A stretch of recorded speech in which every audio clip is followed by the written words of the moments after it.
Hello, and welcome back to another video.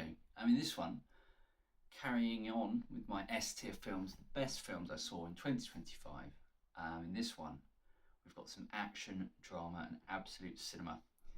So we have 300, film directed by Zack Snyder in 2006 with a 2007 release. And we have District 9, 2009 film by Neil Blomkamp.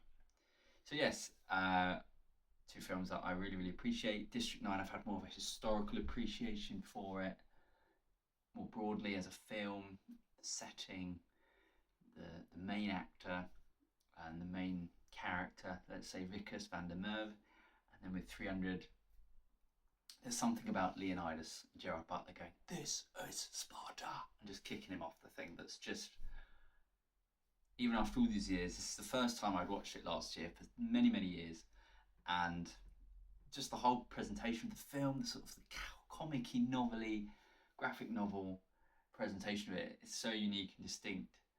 Although I appreciate I've taught Sin City and talked about that in a previous video, there's something about 300 with its loose ties to history that just really resonated with me, and so I managed to or rather I decided to keep it locked in at the top of the pyramid here in the S tier alongside District 9 and the other films in these other videos. So interesting with 300.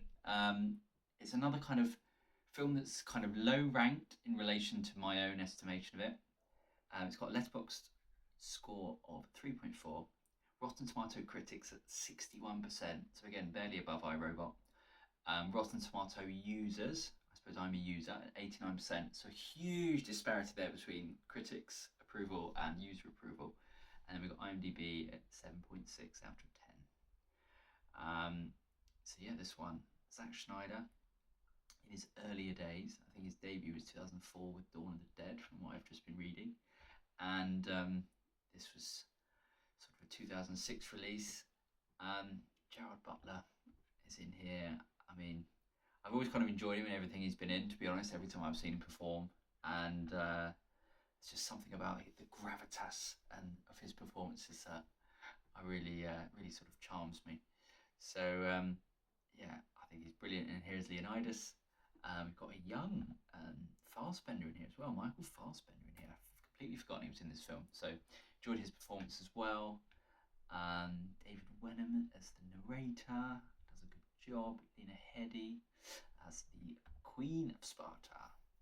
Mr. Leonidas' wife. I thought she was well performed as well.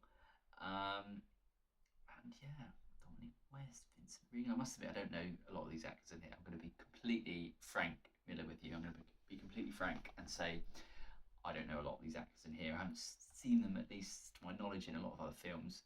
For me, this really is all about going back into the film for the rewatch. I was like, I just got to see Gerard Butler do the This Is Sparta thing again. And yeah, watched it towards the end of 25, and I was just like, I just wanted to be in the comic, as a comic book fan who's trying to also broaden his horizons with comic book appreciation outside of Marvel, let's say.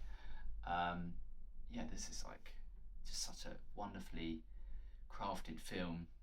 The performances, which I appreciate as I've been reading, were sort of, there's a lot of blue screen there for the production, and it's quite a challenging production for the actors, but the special effects people and the tone of the film, the gradient of the end result, it's just a warmth to it, a warmth to the violence that makes it, I think, very watchable.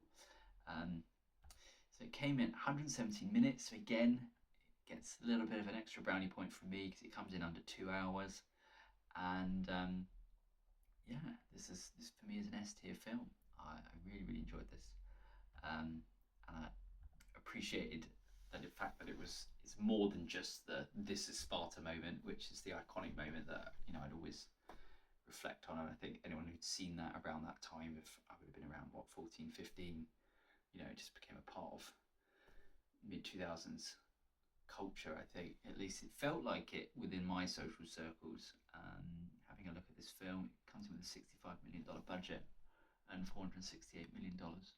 So yeah, I think it's certainly a film worth rewatching if you've not seen it, and certainly a film worth watching if you haven't seen it, if you're more open to some more violent and broadly, loosely historical themes. I appreciate that, you know, the actual comic that it's based on by Frank Miller maybe isn't exactly historically accurate to the battle in history that it's broadly based on. But yeah, it certainly helped dial up my interest in Spartan mythology. Certainly played its role in that, and I'm glad I rewatched it because I had a very, very good time rewatching it. So yes, also in this video today we have District 9, directed by Neil Blomkamp. I have a history of really, really enjoying this film. Another character, Vickers van der Merwe, I actually made a social media account for him as well. So other than Sonny from iRobot, Vickers van der Merwe, I was obsessed with him, honestly, once this film was out. I remember I would have had it on DVD, I must have been Blu-ray by then. And it was just so excited to have the Blu-ray. What was it, 2009, so I was 17. And it was, yeah, this film, I really, really enjoyed this film. So this film rated higher across the board here at Letterboxd, 3.8. Rotten Tomato critics at 90%, so it seems to be universally critically appreciated. Rotten Tomato users 82%. IMDb score at 7.9 out of 10. So fraction higher than 300. This film received 4 Academy Award nominations for Best Motion Picture, Best Writing, Adapted Screenplay, and Best Achievement in Film Editing, and Best Achievement in Visual Effects. So I don't think it won any, sort of implying here that it perhaps didn't win any, but it got those nominations. So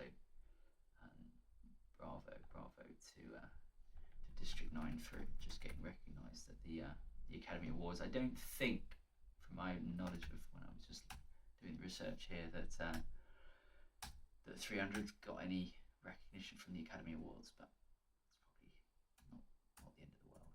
Yeah, this was the year that also Avatar was out, so things like special effects were going to Avatar, I'm sure. Best visual effects, yeah, Avatar won, and District 9 and Star Trek didn't win, so yeah, that's kind of unfortunate. I thought the effects was brilliant, the acting was brilliant, the location. I mean, I've never been to South Africa, but after watching this film, I felt like I'd been to South Africa.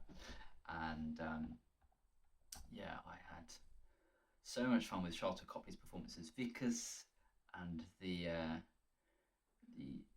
antagonist as well. I believe it's David James. Here he is playing as the antagonist. I thought he was very well cast as well. And Jason Cope performance as Christopher Johnson. I didn't know that because of the CGI work for the Christopher Johnson character. Yeah, I just love the fact that I'm a fan of sci-fi, right? A fan of aliens. I love the fact that it's aliens that essentially arrive on Earth, essentially invade Earth, but they're, you know, living in harmony with them. I like that. I like that sort of twist on the narrative, and I know that it's broadly a commentary on the you know, racial themes in South Africa as well, based on Neil Blomkamp's upbringing as well, and experiences in South Africa. So I had a lot of fun with this film. Like I just that sort of redemption arc of Vickers as well. As soon as he makes the choice with the mech, you know, I love a good mech. I love this kind of biomechanical warfare where we're sort of blending human combat with technology, and ultimately, yeah, seeing the good guy go against the corporation and just using these big sci-fi mess off guns to just blow things away. Yeah, I'd still be open to a District 10. I know it's been kind of, the idea's been floated for many, many years. I don't know whether that would ever come to fruition. But I'd certainly still be open to District 10. I love the universe, the sort of grittiness and the griminess, as a contrast to the first video I've just done in this category. You know, 300 and District 9, very gritty, grimy kind of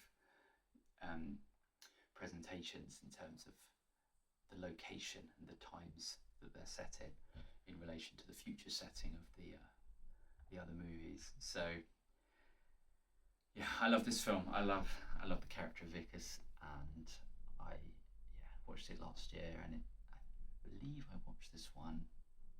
Potentially I was watching this one on the train. That's kind of just off the top of my head, but I was on a train ride as well, so it's kind of a cool, somewhere different to watch a film in offline mode on my phone. I believe it was on the train. So yeah, huge thumbs up for District 9, huge thumbs up for 300, and yeah, in terms of cinematic satisfaction, you know, these are two of my favourite experiences in terms of films that I watched last year. So yeah, huge double thumbs up for them. I think that about wraps it out. I sort of touched on both films. So thank you very much for listening to this one. Looking forward to recording a few more episodes here. So thank you very much. And until next time, farewell.